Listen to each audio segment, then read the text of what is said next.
Hello everyone, welcome back to this channel. In this video, I will show you the easy and clear steps on how to create link share album in Google Photos. So how to create link share album in Google Photos? Make sure you keep watching this video until the end.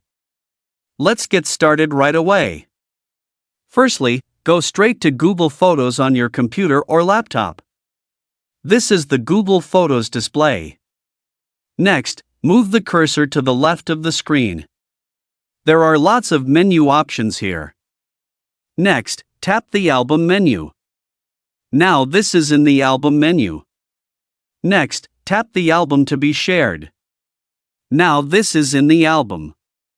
Next, move the cursor to the top right of the screen. Tap the share icon. A menu like this will appear. Tap the link icon below.